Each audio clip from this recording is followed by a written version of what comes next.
In 1960, jet travel was a luxury, a spectacle, something that happened at a handful of major airports with long runways and expensive equipment. If you lived in Tulsa, or Syracuse, or Des Moines, you didn't fly jets. You flew propeller planes. Your airport couldn't handle anything else. The runways were too short, the ground equipment didn't exist, the infrastructure wasn't built for the future, and the airlines had a problem. They couldn't serve small cities with jets, they couldn't keep serving them with propeller planes forever, and they couldn't just abandon half of America. So, Boeing did something no one had done before. They built a jet that didn't need airports to adapt to it. It adapted to them. 3 engines mounted on the rear, a wing designed for impossibly short runways, a built-in staircase, its own power supply, an airplane that could land at a field with nothing but pavement and a fence, and take off again without help from anyone. The Boeing 727, 1,832 built, one of the best-selling jetliners in history. The aircraft that took jet travel from something exclusive and made it something everyone could do. But the 727 didn't just connect cities, it connected an entire country to the future, then disappeared so completely into the background that we forgot it was ever revolutionary. This is the story of the jet that made flying normal.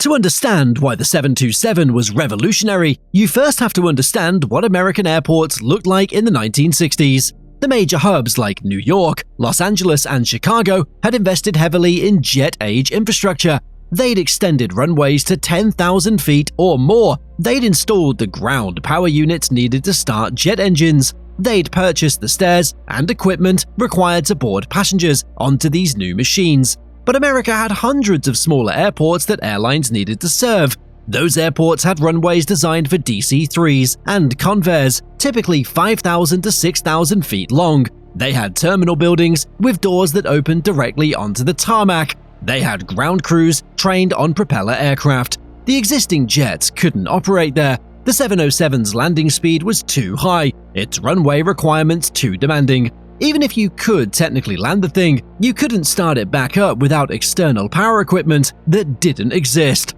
Airlines faced an uncomfortable choice. They could serve small markets with increasingly obsolete propeller aircraft, watching passengers defect to competitors, flying jets on trunk routes.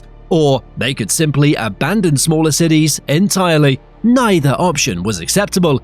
Eastern Airlines, United Airlines, and American Airlines approached Boeing with a specific request. They needed a jet that could operate from LaGuardia Airport in New York, which had runways of only 7,000 feet. More importantly, they needed a jet that could operate from the hundreds of smaller airports across their networks that had even less. The result? It would fundamentally change how Americans traveled.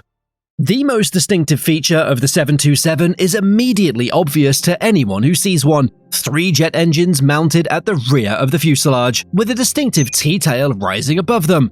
This configuration wasn't aesthetic preference, it was the solution to an impossible engineering problem. Boeing's challenge was achieving the low-speed performance necessary for short runways, while maintaining the high-speed efficiency needed for profitable operations. The answer lay in keeping the wings clean. A conventional wing-mounted engine configuration, like on the 707, required compromises. The engines interrupted the airflow over the wing, limiting how much lift the aircraft could generate at low speeds. By mounting all 3 engines at the rear, Boeing freed the entire wing for high-lift devices. The result was the most sophisticated wing system ever put on a commercial aircraft up to that point.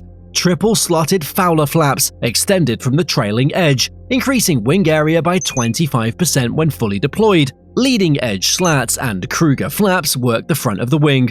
Together, these devices achieved a maximum lift coefficient of 3.0, dramatically higher than any comparable aircraft. The practical effect was stunning. The 727 could land at approach speeds 120 to 150 knots. It could operate comfortably from runways that would have been suicide for its bigger siblings. But the rear engine configuration created its own challenges. The center engine required air to reach it through the fuselage, necessitating an S-shaped duct that routed intake air from above the fuselage, through the vertical stabilizer, and down into the engine. This S-duct was an engineering marvel that initially caused Boeing significant headaches. During early flight testing, the complex airflow path created distortion and engine surge during high-power takeoffs. Engineers solved the problem by adding vortex generators, small fins that controlled the airflow and eliminated the surging. That T-tail that completed the configuration posed its own risks. Mounting the horizontal stabilizer atop the vertical fin kept it clear of the jet exhaust, but it created the possibility of a deep stall, where disturbed airflow from a stalled wing could blanket the tail surfaces and make recovery impossible. Boeing addressed this through careful aerodynamic design and strict operational procedures. The 727 would serve safely for decades, though pilots always treated it with appropriate respect. The 727's ability to operate from short runways would have meant nothing if it still required extensive ground infrastructure. Boeing's solution was to make the airplane entirely self-sufficient.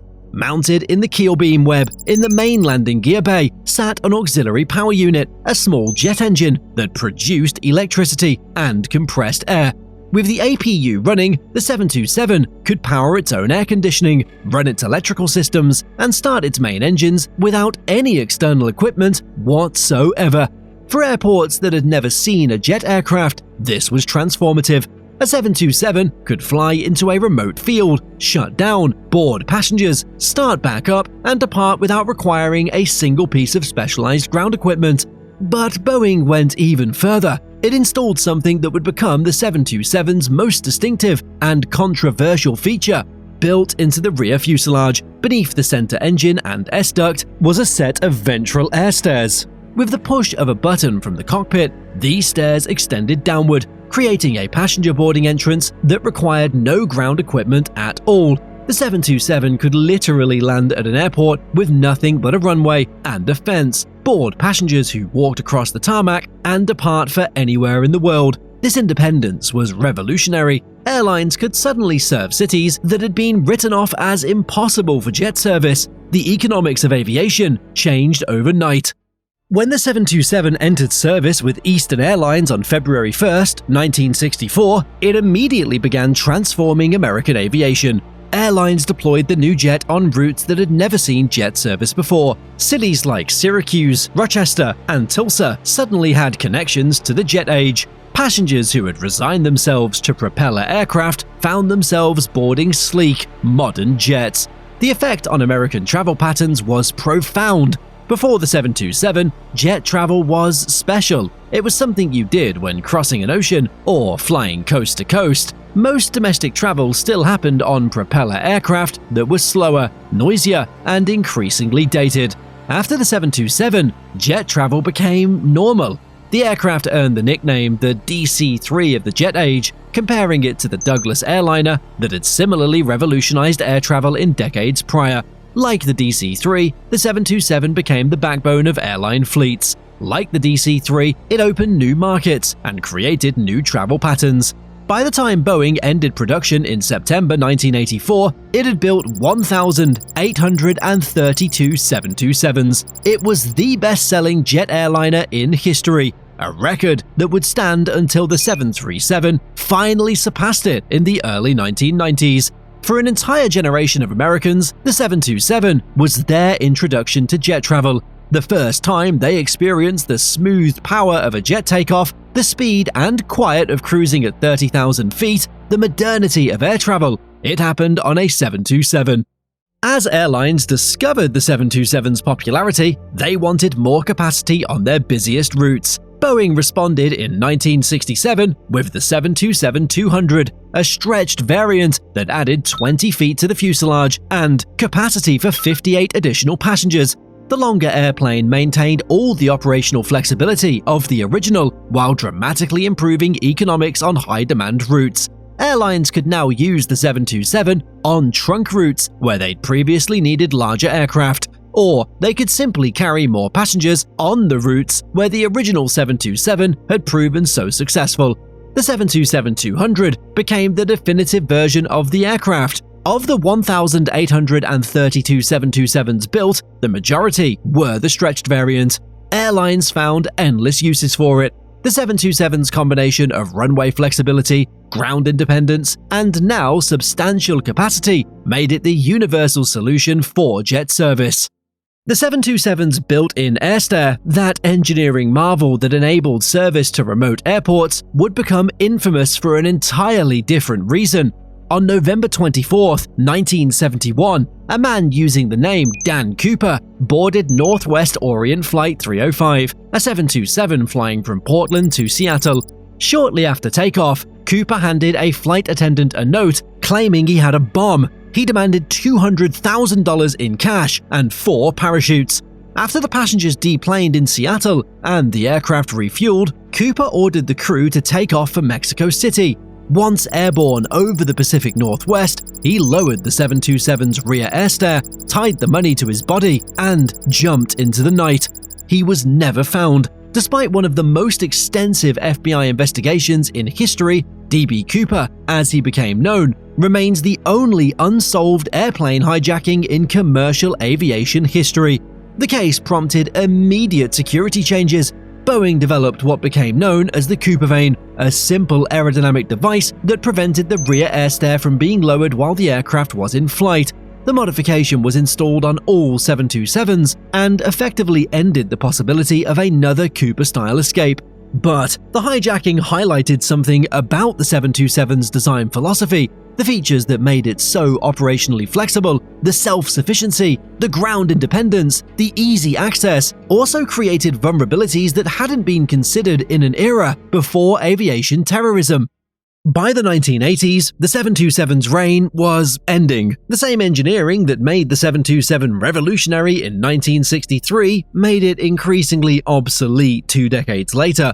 3 engines required more fuel than 2. Rear-mounted engines required complex structural reinforcement that added weight. The T-tail created maintenance complications that similar configurations avoided. Boeing's own 737 and 757, along with the Airbus A320, offered twin-engine efficiency that the 727 couldn't match. New engine technology meant that 2 modern turbofans produced more thrust, more reliably, with less fuel than 3 older turbojets. Airlines began retiring their 727 fleets, and by the early 2000s, the aircraft was pretty much done in the US. The aircraft that had made jet travel normal was now itself becoming abnormal, a relic of an earlier era when operational flexibility mattered more than fuel efficiency. But the 727 didn't disappear entirely. Its rugged construction and operational flexibility made it ideal for cargo operations in parts of the world where infrastructure remained limited. As passenger 727s retired from US airlines, many found second lives hauling freight in Africa, South America, and the Middle East. By 2013, 109 727s remained in commercial service worldwide.